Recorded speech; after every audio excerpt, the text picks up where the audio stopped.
मैं अलका गुप्ता शेठ विद्या मंदिर English high school Vasai east की अध्यापिका आज कक्षा 4 के छात्रों को हिंदी की पाठ्य पुस्तक रिमझिम का पाठ 5 दोस्त की पोशाक का पुनर्अभ्यास करवाने जा रही हूँ।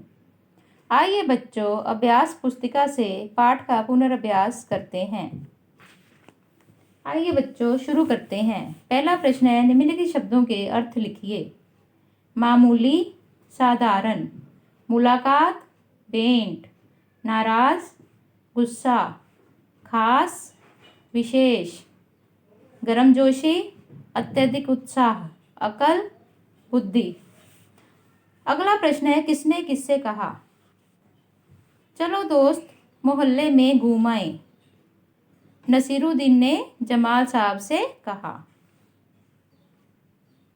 अपनी इस मामूली सी पोशाक में मैं लोगों से नहीं मिल सकता। जमाल साहब ने नसीरुद्दीन से कहा। अगला वाक्य है, ये है मेरे खास दोस्त जमाल साहब। नसीरुद्दीन ने पड़ोसी से कहा। जमाल साहब मेरे पुराने दोस्त हैं और इन्होंने जो अचकन पहनी है वह इनकी अपनी ही है। नसीरुद्दीन ने हुसैन साहब से कहा। आइए बच्चों, आगे पढ़ते हैं। रिक्त स्थान भरिए। नसीरुद्दीन अपने पुराने दोस्त से मिलकर खुश हुए। नसीरुद्दीन तुरंत उनके लिए एक भड़कीली अचकन निकाल कर लाए। दोस्त को लेकर नसीरुद्दीन पड़ोसी के घर गए। हुसैन साहब ने गर्मजोशी से उनका स्वागत किया। जमाल साहब नाराज हो गए। अगला प्रश्न है, सही मिलान कीजिए। जमाल साहब ने जाने से मना कर दिया। बन ठन कर दोनों घूमने निकले। यह सुनकर जमाल साहब पर तो मानो गड़ों पानी पड़ गया। गलती हो गई, अब से ऐसा नहीं कहूँगा। तुमने जैसा चाहा मैंने वैसे ही तो कहा। पोशाक की बात कहे बिना काम नहीं चलता क्या। अगला प्रश्न है, निम्नलिखित प्रश्नों के उत्तर संक्षेप में दीजिए। एक बार नसीरुद्दीन किससे मिले। एक बार नसीरुद्दीन अपने पुराने दोस्त जमाल साहब से मिले। वे अपने दोस्त के साथ कहाँ घूमना चाहते थे। वे अपने दोस्त के साथ मोहल्ले में घूमना चाहते थे। वे अपने मित्र के लिए क्या निकाल कर लाए। वे अपने मित्र के लिए अचकन निकाल कर लाए। अगला प्रश्न है, पड़ोसी से मिलवाने के बाद नसीरुद्दीन अपने मित्र को किससे मिलवाने ले गए। पड़ोसी से मिलवाने के बाद नसीरुद्दीन अपने मित्र को हुसैन साहब से मिलवाने ले गए। आइए बच्चों, आगे पढ़ते हैं। निम्नलिखित प्रश्नों के उत्तर दीजिए। जमाल साहब ने जाने से मना क्यों कर दिया था। अपनी मामूली सी पोशाक के कारण जमाल साहब ने जाने से मना कर दिया था। नसीरुद्दीन ने हुसैन साहब से अचकन के बारे में क्या कहा था। नसीरुद्दीन ने हुसैन साहब से अचकन के बारे में कहा कि इन्होंने जो अचकन पहनी है वे इनकी अपनी ही है। क्या नसीरुद्दीन को सभी से अचकन के बारे में बात करनी चाहिए थी। हाँ या नहीं, तर्क सहित समझाइए। नहीं, नसीरुद्दीन को अचकन के बारे में बात नहीं करनी चाहिए थी,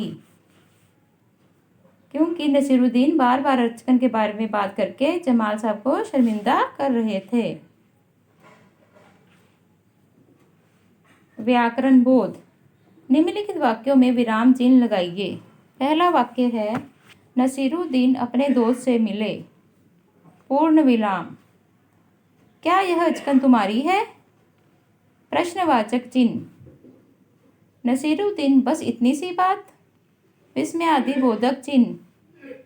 ये है मेरे खास दोस्त जमाल साहब।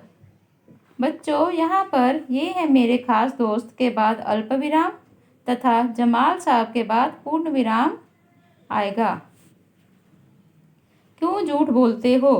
प्रश्नवाचक चिन्ह। अगला प्रश्न है, विशेषणों को उनके विशेष्यों से मिलाइए। पुराना दोस्त, बड़कीली अचकन, मामूली पोशाक, अच्छे पड़ोसी। अगला प्रश्न है, वाक्यों में उपयुक्त विशेषण लगाकर रिक्त स्थान भरिए। रानी लक्ष्मीबाई एक वीर युवती थी। सोनिया सुंदर बालिका है। सोनू ने ऊंचा पहाड़ देखा। नीले आसमान में पक्षी उड़ रहे थे।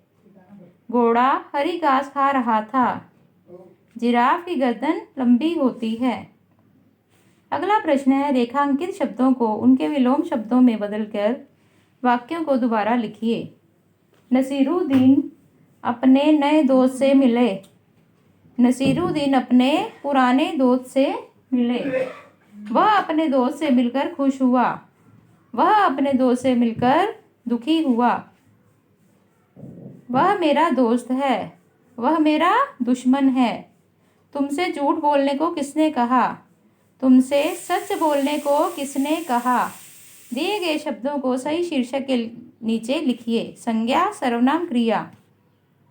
संज्ञा शब्द, नसीरुद्दीन पड़ोसी, पोशाक, हुसैन दोस्त।